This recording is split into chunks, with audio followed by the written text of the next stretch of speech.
Kristen, and I'm sitting here with Therapyland CEO and owner, Thane Brooks. Hi, Thane. Hi, Kristen. How are you? Fantastic. Thank you so much for sitting down with me and giving our viewers a chance just to get to know you better. So I'm just going to ask you a few questions. So first, I want you to just tell me a little bit about your background and what actually inspired you to start Therapyland. Great question.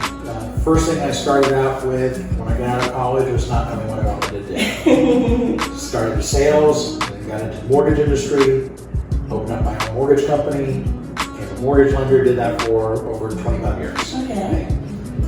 Then I had kids, everything was going great, and then I had a daughter that happened to have autism. Didn't know what that was. And autism is a word that we didn't grow up with when I was younger. Didn't know what it was, didn't have any experience with it.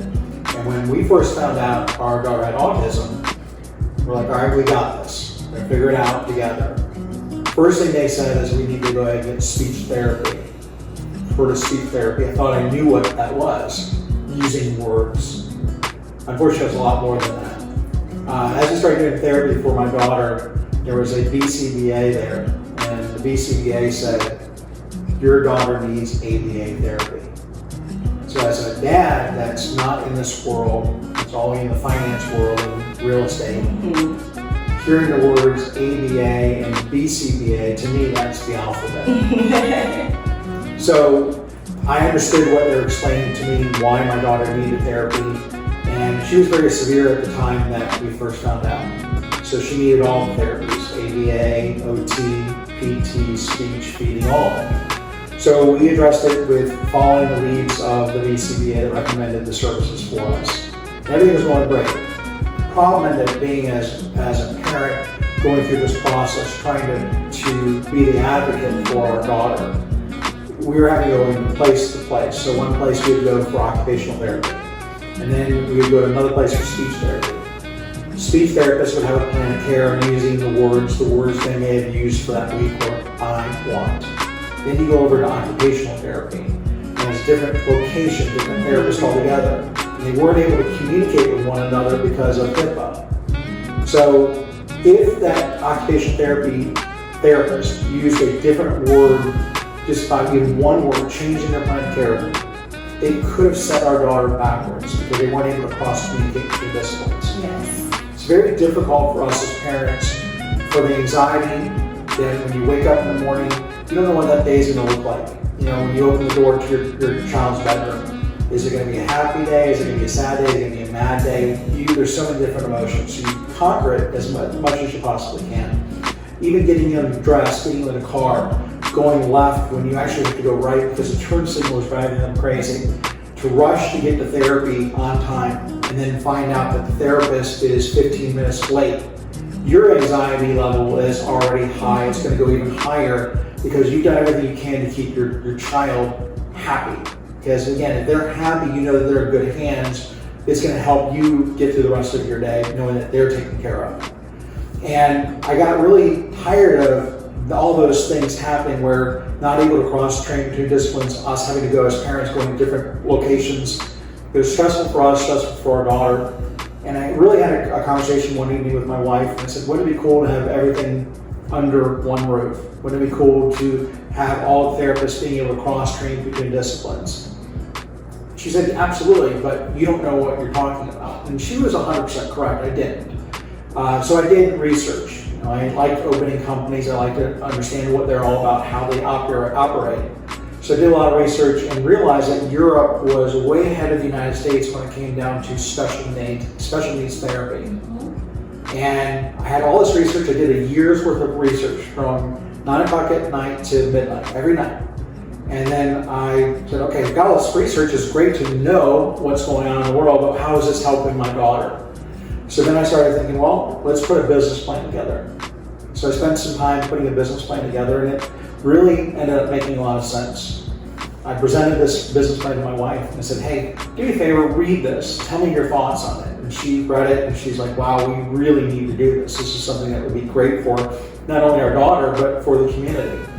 And a lot of people, when they go into something like this, they usually, especially a new career, a new field, we're finance, we're lending, we're real estate. And they're jumping into the medical side of things and things that we don't really know about. You need to make sure you have the right team in place. And I knew who I wanted on my team before they knew it. I wanted them on my team. And we went in full-fledged and opened up the largest facility in the state of Georgia at the time. It was a 12,000 square foot facility, state-of-the-art, multi-million-dollar place. And I wanted to have everything under one roof. And my objective was not to be like any other therapy clinic out there. There are a lot of phenomenal therapists out there. The problem is all the therapy clinics look the same. And my belief has always been, I understand our children are special needs, but they're children first, special needs second. Right? And I want to create an environment that's fun for them so that they can be children first and then special needs second.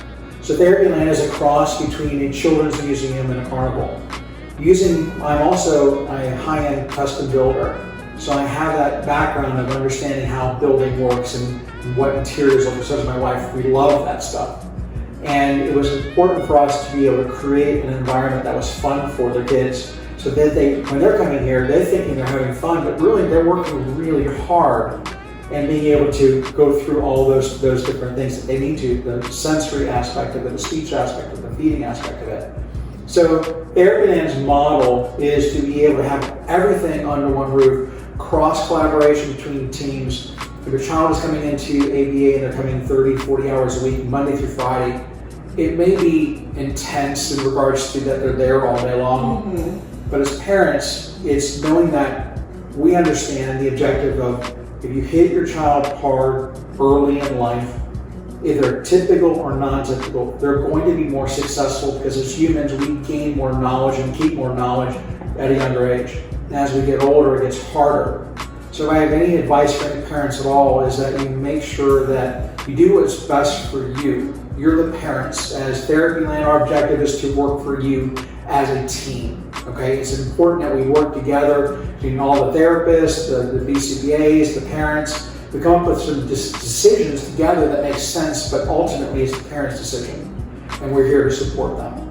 So if we work in that collaboration, then guess what? It's going to be a good situation for that child overall.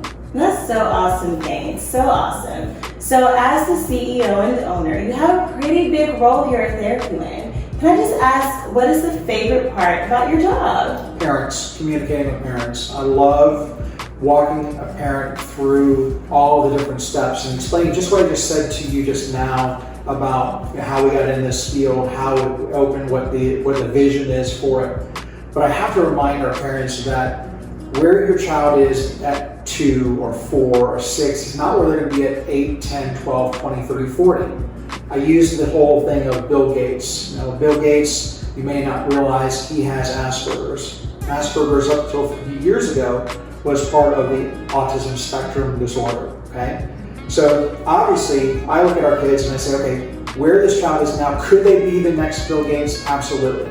The objective is as parents to take the objective and say, okay, let's hit them as hard as we possibly can at that youngest age, because I've seen it. I've seen that success for my daughter. She's now 15. We first found out when she was 2. And where she was at 2 and where she is now is completely different. Does she have autism still? Absolutely. But she's not the same child that had autism when she was 2 years old. She's going to be very successful in whatever ventures that she does in life. It's just different. Wow, that's amazing. So you've given our parents a lot of great advice. What can you say is the best advice that you can give parents that are going through a similar situation? I think the reality is just do your research, okay? You're going to see a lot of things on the internet. Some parents are going to have success at things. Some parents are not going to have success. Some parents buy into the aspect of working, and let's say they're married.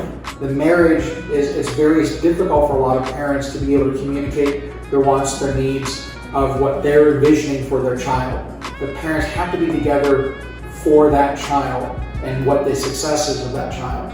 And I think it's important for them to understand that if you go into this with success, that, hey, we're a team, we can do this, everything's going to be just fine.